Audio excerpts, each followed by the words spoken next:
David, hey, congratulations for Surrogate. That's coming out here in the United States on VOD on Amazon tomorrow, and it follows up a couple weeks on Google and Tubi. Yes, thank you very much for having me on. Looking forward to it. A lot of people are looking forward to this movie too. So let's start off with that basic, easy question. Where the original idea came from for a Surrogate for you, David?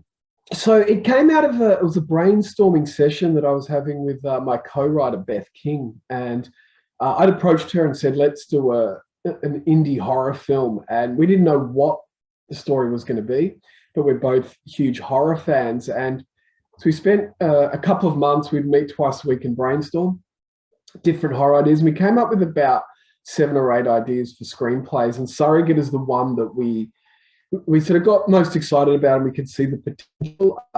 Ones we're going to go back to. We've already started writing some of those. And it was really about this idea about a family getting torn apart with this paranormal context that's entered into their world. That's really what kind of got us excited. I mean, I've seen the film, and I noticed there's a lot of horror influences into this film. Could you talk about that? Yeah, it's interesting when I watch other films, when you see influences in their work, and there's certain films that it feels like that they've just cast this long shadow, and it happens in every genre. And Ring is probably the main one. I don't think I've watched a ghost film since Ring came out, which is over 20 years ago, where you can't see little influences within that. So we're really big fans of Ring. The Exorcist is one of our favorite films.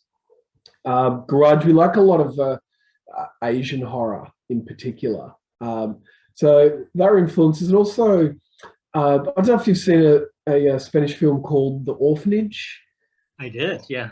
Yeah, that's a beautiful, beautiful film. And I really like that and The Others with Nicole Kidman, that, you know, they're these ghost horrors, but they've got these dramatic family storylines going through. So, yeah, they influence those. And the other horror films we love didn't influence it. I really love Dario Argento and George Romero horror films, but their influence I don't think is present. Which ones did you feel like you could detect in there?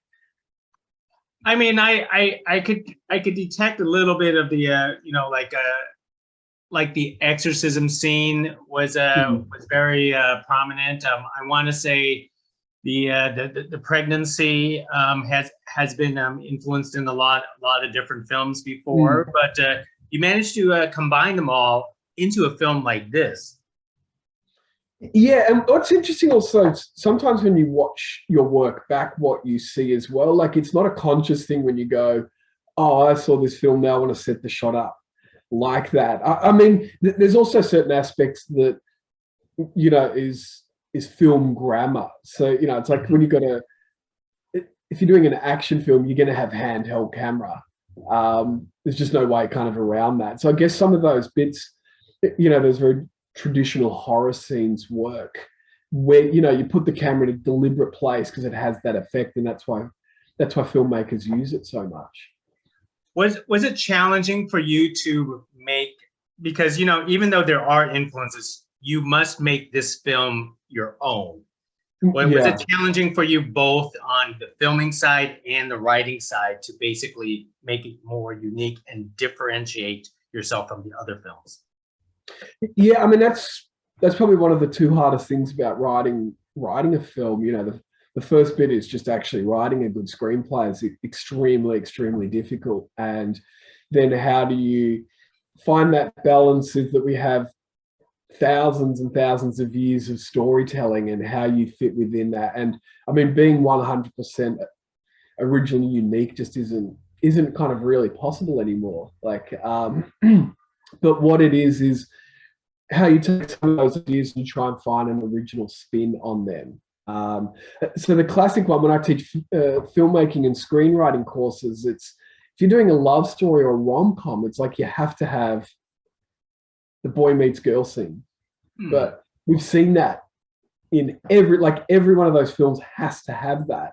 So you got to go, how do we do that in an original way? and how can I find that? And that's sort of the trick or the challenge of writing. So for us, it was finding, don't want to get into spoilers, but there's a little bit of like a lay detective story where characters need to unlock a bit of a puzzle of what's going on. And that's most ghost horrors have an aspect of that, where the character needs to solve some kind of either whether it's a crime or what's happened in the past.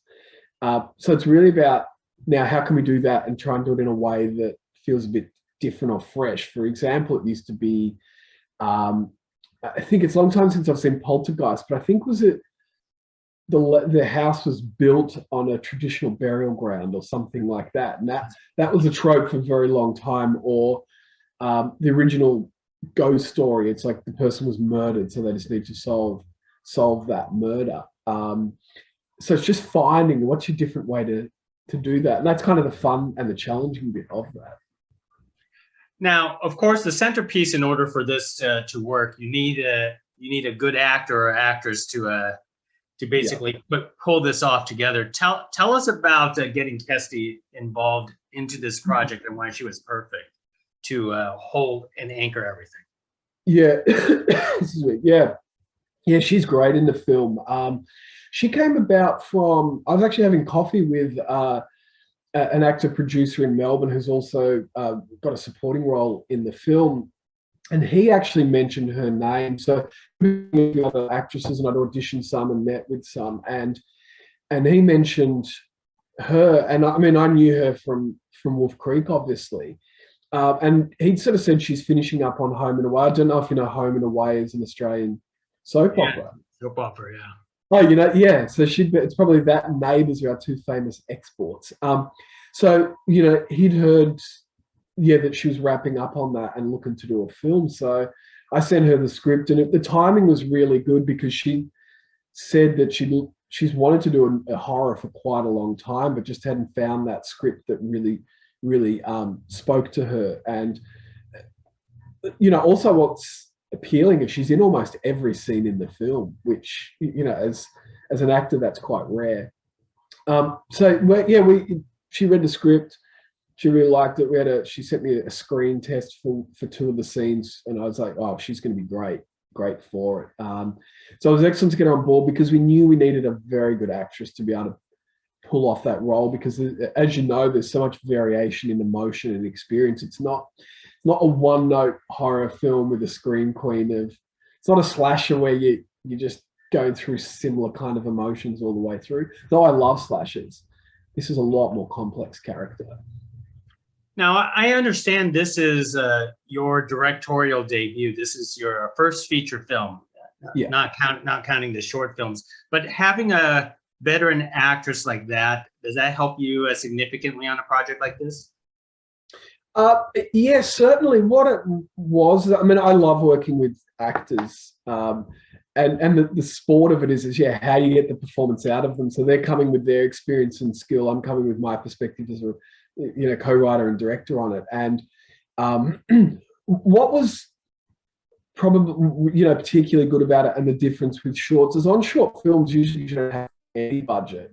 It is hard to get very good actors, so you find that you're sort of mentoring actors a little bit more on the shoot, whereas Kessie knows what she's doing, so I'm not having to do that. It's really about directing and working really closely with her, and she's really committed to the role, because that's not always the case. I think one of the best things about Surrogate is all of the actors were very committed to the roles, and worked very hard. They came to rehearsal with ideas and were very receptive to direction and open to everything. And but Kessie in particular was a very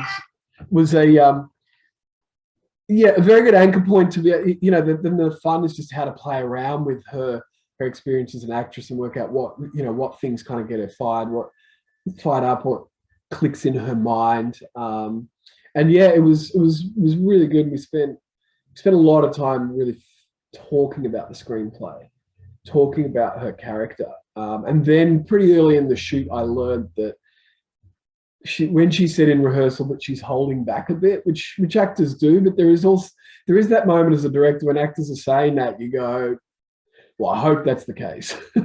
because you never know until you get on set. And then when we got on set, it just went bang, and really, and it was a demanding shoot for her because she's doing very long hours. So she had to have very good stamina and focus. But yeah, it was great working with her. I loved it. I want to say the amazing thing about your directorial debut is the fact that the old saying is that you shouldn't work with children and animals, and not only you work with one child, you actually work with 3 children in there, and I want to say sort of a dog in the film. So tell us about working with children, especially. I mean, this is a definite challenge for you. Yeah, I mean, we got 3 children, a dog and a cat, essentially in the film. And the first morning of auditions, I sent Beth a text, and I'm like, how did we end up with 3 9-year-old like characters in our story? I just hadn't. It seemed really obvious because I'd never cast or directed children before, and yeah, they said don't work with children or animals, but the kids were great in this. So I really enjoyed working with them. And what it was, the tough bit with it is not so much the horror component, because at the Q&As at the cinema, people always like, oh, we haven't protected children, or you're worried. And it's actually quite light on set. You're doing a horror scene and there's 20 people in a room. It's not that scary. So working with them was really about them getting comfortable with the content of what we were doing, and getting them comfortable with the actors that we're working with. So a lot of that was, so the second, like Taisha Ferrugia, who plays Kessie's daughter in the film, her 9-year-old daughter, the first few rehearsals, it was just myself, one of the other producers who's also an actress, and Taish, and we just sat and went through the lines and talked through the scenes with no pressure on having to deliver performance. And the other key bit with kids is I always started rehearsals with games. So with the kids, what I found, like, children are extremely creative, and all these actresses are really great. And auditioning, I mean, we saw a lot through the whole process. We saw almost every child actor in Melbourne, and there's certainly ones that have that talent and training above the others. But overall, it was the level of creativity, enthusiasm from the children was great. So knowing that rehearsal period would be just doing drawing games.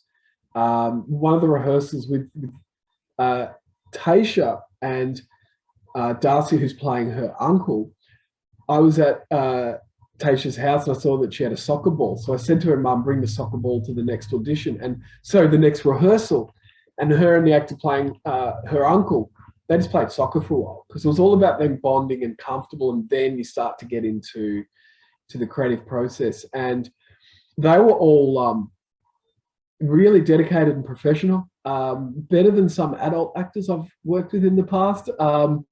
And the actual tough bit with kids is you can only have them on set for 8 hours a day, and they can't be on after 11 p.m. at night. So what the demand is you've only got them for this period of time, and you've got to get all of their scenes for that day in a shorter time span, and that's what more creates those kind of problems. That I had to in a couple of scenes, which isn't ideal, but Kessie had to do her close-ups without Taisha opposite her, because she just the time was up, and the labor laws of children are pretty strict. So unfortunately, Kessie had to deliver some of her close-ups with someone off camera reading the lines. And to her credit, you can't tell she's that good in them.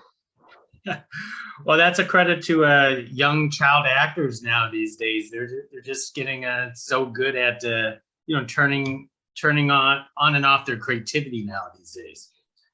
Yeah, absolutely. And I think they're and overall, and I've even said this to the parents after, it's you don't cast a child, you cast their family. So the families, I'd all met with them ultimately before they were cast in the film, and all of them were really, I can't speak more how supportive they were on the production, how supportive they are of their children, and how they help them, be prepared, and we had no problems with that whatsoever. And I think that's what sometimes the reputation comes from child actors. It's actually not them, it's their parents. You know, there's a lot of unfortunate, you know, famous and tragic stories around the show parent type thing. You know, and we just didn't have any of that. So that makes a really big difference as well. The kids are there just to you know, have fun and deliver their performances. Absolutely. And as with your directorial debut, especially in the horror genre, I want to say the effects is what makes or breaks a film. And you I want to say you decided to go more with a little bit more practical effects than CGI effects into a film like this. Talk about that decision for us. Yeah, good spot. That's exactly what the kind of intention was. So for me, I mean, it's a combination. I'm old school in the films that I like, and knowing myself and horror fans generally prefer practical effects. I mean, that might change. I'm interested to find out over time with younger audiences, but even young horror fans that I meet, they like old school horror as well. And I think there's just something more grounded about when you have that practical realism in those effects. And there's a little bit of VFX in there, but nothing that would be noticeable. And yeah, particularly with Renee, our makeup artist, we won't go into it, but there's a particular blood effect in a certain scene. And when we filmed it on set, people are like, ugh, and someone nearly dry reached. And you just don't get that visceral physical reaction from this. So yeah, I said, let's do as much as we can practically. I believe that's the right decision for yourself, David. That makes this a great horror film.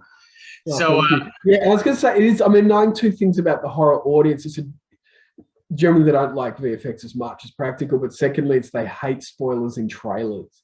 That's why our trailer is like we're hinting at stuff we're not giving away, because horror fans hate that. that is true. That is true. So let me start wrapping things up. So what's next down the road for you, David? Are you going to stick to feature film directing, or you want to go back to short films, or do you want to stay in this horror genre a little bit? Very much, you know, depends what will sort of come along in parts. So it's always interesting when you put a film out. What would be great is I'd love to do another feature that a company comes along who sees Surrogate, and they're like, oh, we've got this thing already financed and written, set to go. So that would be one aspect, but also we're writing as well, back writing at the moment. So Beth and I've gone back to some of the ideas we started developing. So feature film, or if a TV series or something pops up, would be great, but you never quite know. In the next few months, we'll be caught up, you know, because Surrogate will go out over multiple platforms over the next 6 months. But I am at a point where I'd like to be back on set, because I've been in post-production and marketing and distribution now for a year. So I want to get back working with a camera and actors and crew again. Well, it's always a certain satisfaction of having this final project released into the world for audiences. That is for sure. Yeah, it's really exciting. I mean, it is, I believe, storytelling is about the audience. And, you know, so we get into that really exciting period, and also nerve-wracking of how audiences will receive the film. And, you know, we've had lots of good reviews, and, you know, people have emailed after the cinema, when it was screening in the cinema, and what they got out of it. So that bit's really fun. But yeah, looking forward to directing the next feature, hopefully soon. Most excellent, David. Well, hey, thank you for carrying this conversation with us. Hopefully I get to do this again with you down the road. Yeah, hopefully. So thank you very much for that. And just for your listeners, if they want to follow up on anything else, surrogatefilm.com is a website that we've got. And if you go onto there, that'll have information of the different platforms that it's going to be out on as of tomorrow in America it gets released. That is correct. Well, hey, thank you very much and appreciate it. And let's see some more. Thank you. Okay, great. Thank you very much for having me. It's been a pleasure. Thank you. Bye now. Right.